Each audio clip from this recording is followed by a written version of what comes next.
আল্লাহ রহমান, আমার আল্লাহ সত্তার, আমার আল্লাহ গফফার, ঠিক কিনা বলেন?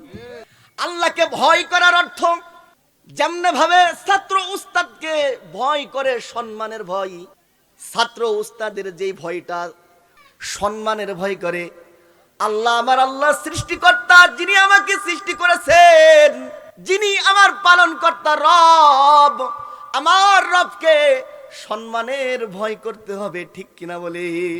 আমার আল্লাহকে বাঘের মতো ভয় করতে হবে না, আমার আল্লাহকে সিংহের মতো ভয় করতে হবে না। আল্লাহকে ভয় করবেন কেমনে? আয়াতের মধ্যে তিনটা কথা আল্লাহ তাআলা বলছেন। এক নম্বর বলছেন মুত্তাকি, আল্লাহ তাআলা ভয় করার কথা বলছেন, মানে মুত্তাকির কথা বলছেন, মুত্তাকি হতে বলছেন। মুমিনের কথা বলছেন, ওয়া আনতুম মুসলিমুন, মুসলমানের কথা বলছেন। আল্লাহ কয়টা কথা বলছেন? তিনটা কথা বলছেন। মুসলমান কারা, মুমিন কারা, মুত্তাকি কারা? এই আয়াত পেশ করে সরল তরজমার মধ্যে এটা বুঝাই দেয়া হয়, এখানে তিনটা জিনিস বের হয়ে যায়। মুমিন মুত্তাকি এই দুইটা হৃদয়ে বিশ্বাসগত কম বেশি হওয়ার সাথে সম্পৃক্ত, আর মুসলিম এই শব্দটা বাহ্যিক আমলের সাথে সম্পর্ক। মুসলিম বলা হয় ইসলাম ধর্মকে গ্রহণ করা, মুখ দিয়ে স্বীকার করা, আর বাহ্যিক আমলগুলো পালন করা, মৌলিক আমলগুলো পালন করা। মৌলিক আমলগুলো কি? মৌলিক আমল যেমন নামাজ, রোজা ইত্যাদি, এই আমলগুলো পালন করা হলো মুসলিম।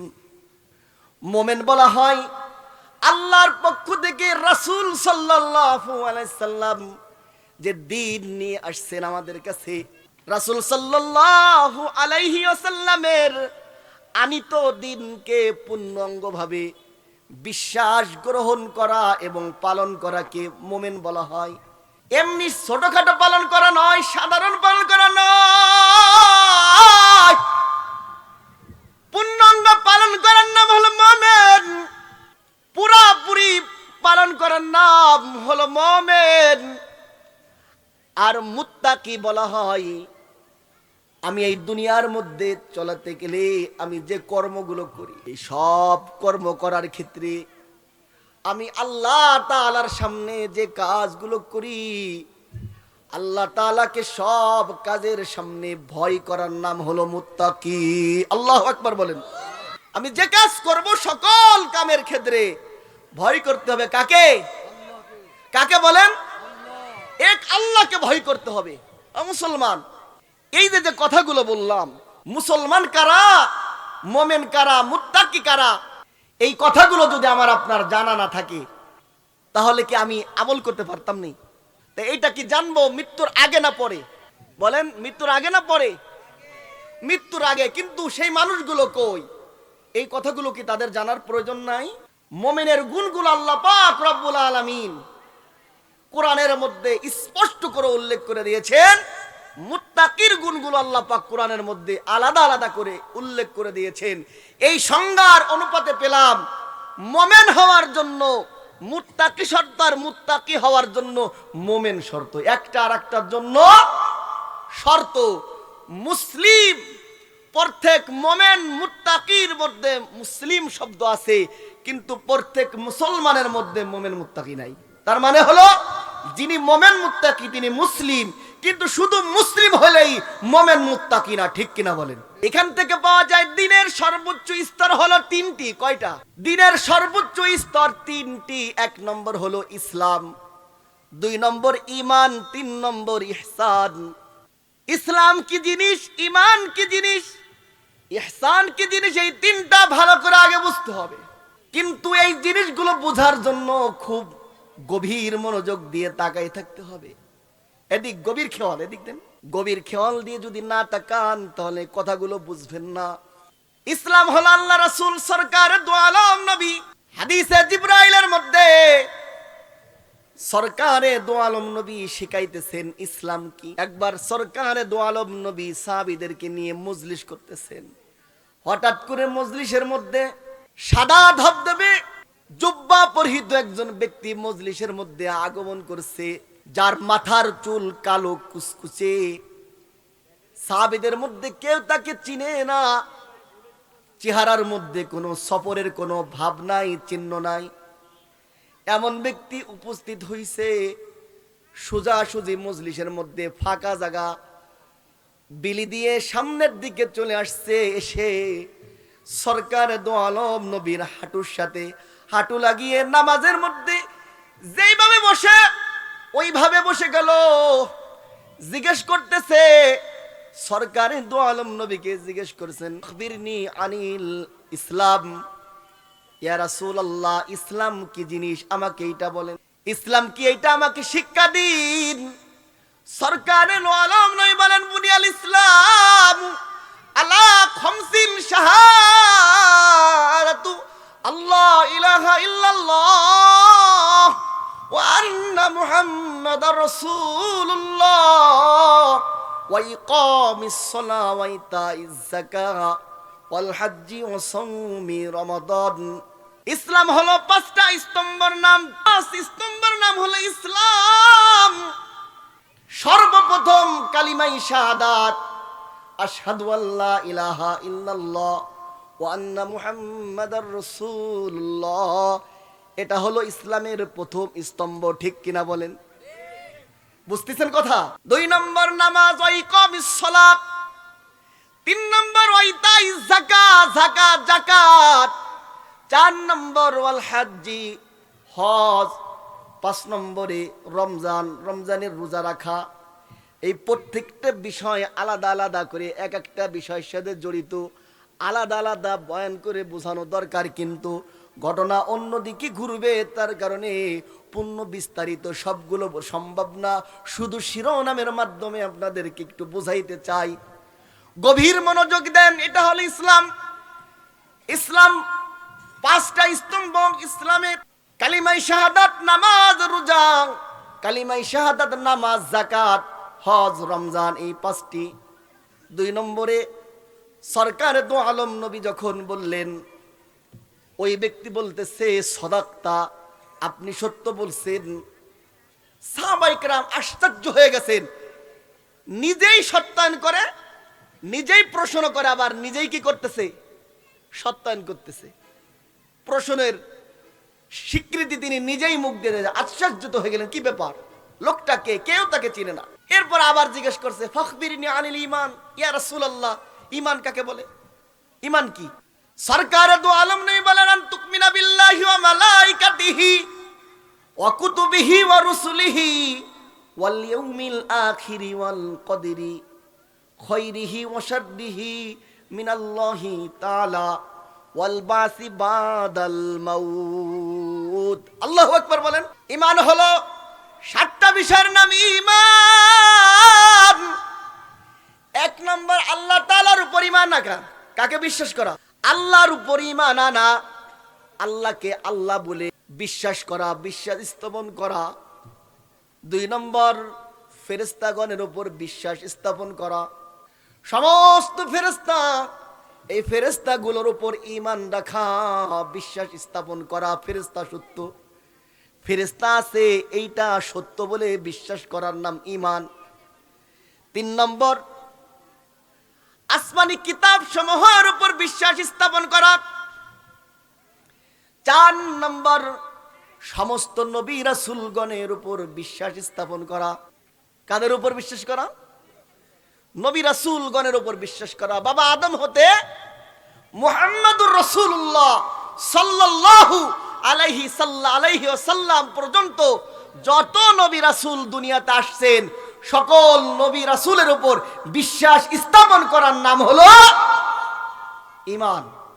কিন্তু আমাদের দেশে এক শ্রেণীর লোক মুহাম্মাদুর রাসূলুল্লাহ সাল্লাল্লাহু আলাইহি সাল্লাম পর্যন্ত নবুয়াতের দপ্তর খতম হয়ে গেছে, ঠিক কিনা বলেন? নবীর পরে আর কোন নবী আসবেন না, কিন্তু এক ল্যাংটা শয়তান, খাড়া শয়তান দাবি করে আমি হলো নবী।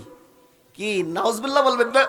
শয়তান মির্জা গোলাম আহমদ কাদিয়ানী।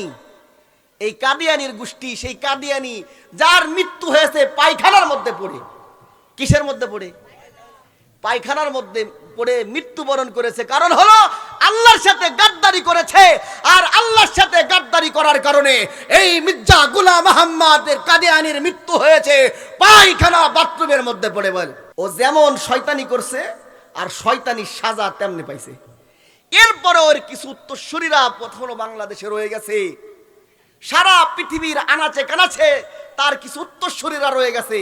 আনা খাতিমুন নাবিয়্যা লা নাবিয়্যা বাদি, আমাদের নবীকে তারা শেষ নবী মানে না। কি নবী মানে না? শেষ নবী মানে না। তারা বলে গোলাম মোহাম্মদ কাদিয়ানী হলো শেষ নবী, নবী মানে তাকে, নবুয়ত খতম হয়নি বলে। কত বড় গাদ্দার, কাজ্জাব, মিথ্যাবাদী হলে আমার নবী বলেন যে আমার পর আর কোনো নবী আসবে না। আর গাদ্দার এই কাজ্জাব বলে আমি নবী, মিথ্যা নবুয়তের দাবিদার মির্জা গোলাম মোহাম্মদ কাদিয়ানী। এই বাংলাদেশে যদি বসবাস করতে হয়, গোলাম মোহাম্মদ কাদিয়ানীর অনুসারীরা তোমরা যারা আছো বসবাস করবা, আমাদের কোনো দুঃখ নাই। হিন্দুরা যেমনে বসবাস করে, বৌদ্ধরা যেমনে বসবাস করে, খ্রিস্টানরা যেমনে বসবাস করে, তোমরা যদি বসবাস করতে হয় এই বাংলার জমিনে অমুসলিম পরিচয়ে বসবাস করতে হবে, ঠিক কিনা বলেন? মুসলিম পরিচয়ে তোমাদের এদেশে বসবাস করার মতো সুযোগ। কাদিয়ানীদেরকে যারা কাফের বলে না, কাদিয়ানীরা কাফের বলেন, সবাই স্লোগান দেন, কাফের কাফের, কাদিয়ানীরা কাফের, স্লোগান মুখস্থ করে, কাফের কাফের। আমি বলবো কাফের কাফের, আপনারা বলবেন কাদিয়ানীরা কাফের। কারা কাফের? কাদের? কাফের কাফের, কাফের কাফের। কাদিয়ানীদেরকে যারা কাফের বলে না তারাও কাফের, তারাও কি? শুধু তাই না, মুসলমান।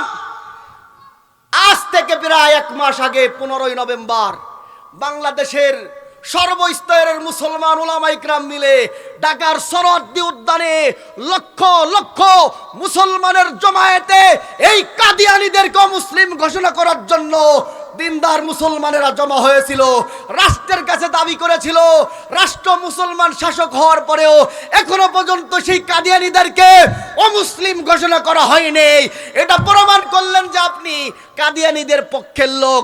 তার মানে হলো যারা ক্ষমতায় আছে, কাফের ঘোষণা করার মতন শক্তি রাখে, ক্ষমতা রাখে, তারা যদি ঘোষণা না করে তারাও কাফের কাফের কাফের কাফের, ঠিক কিনা বলেন?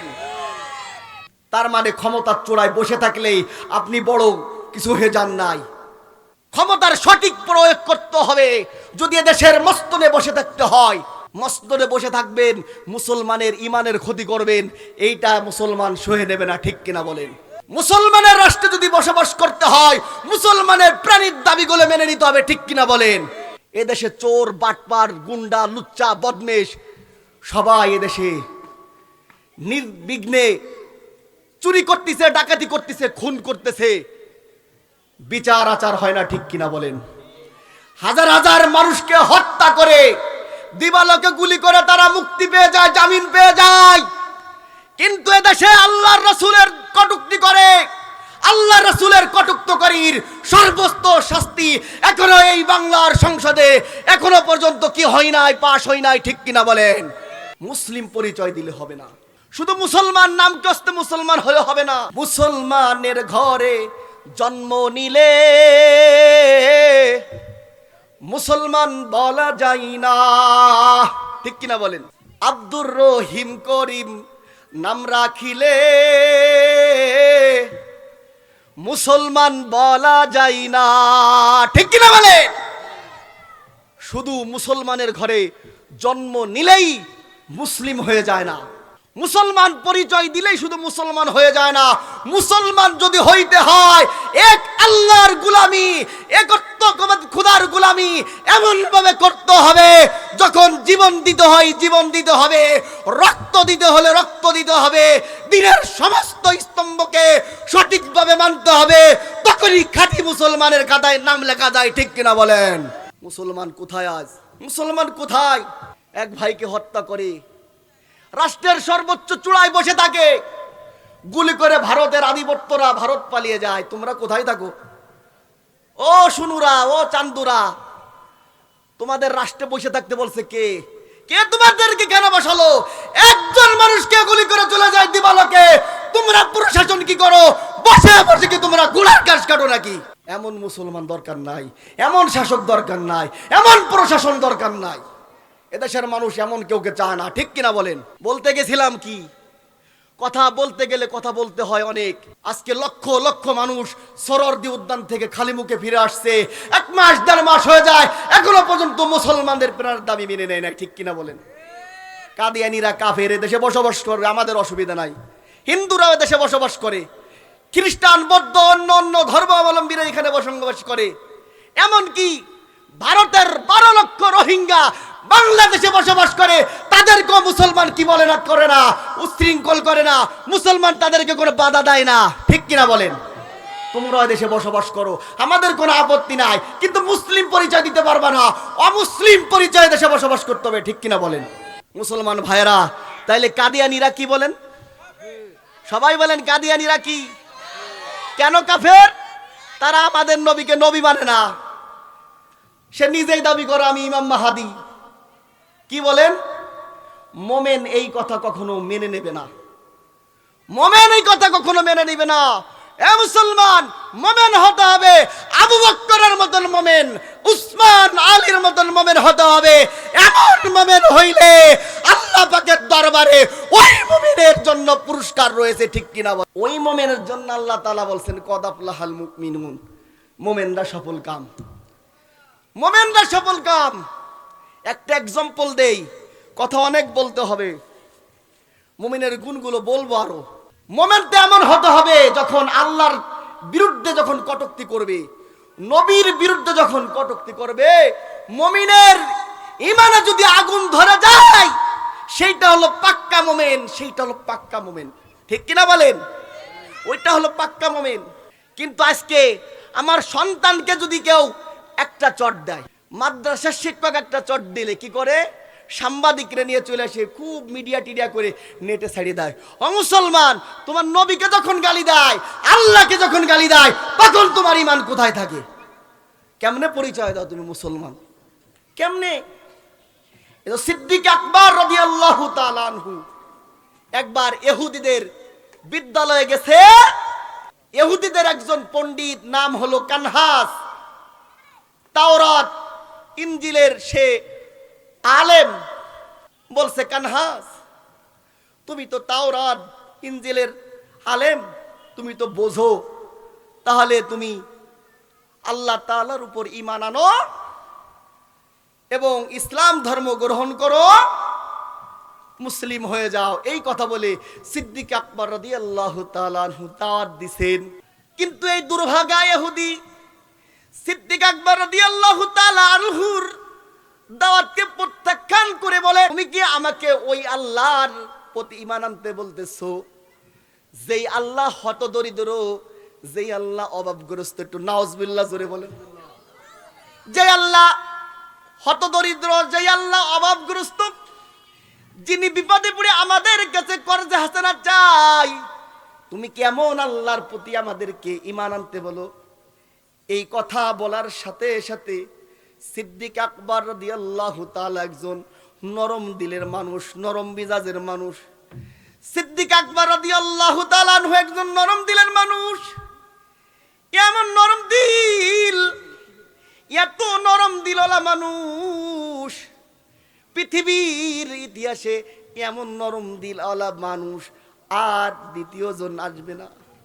সিদ্দিক আকবরের মর্যাদা হলো তেমন, সকল নবীদের মধ্যে মুহাম্মাদুর রাসূলুল্লাহ সাল্লাল্লাহু আলাইহি সাল্লামের মর্যাদা যেমন, সকল উম্মতের মধ্যে সিদ্দিক আকবর রাদিয়াল্লাহু তাআলা আনহুর মর্যাদা তেমন। আল্লাহু আকবার বলেন।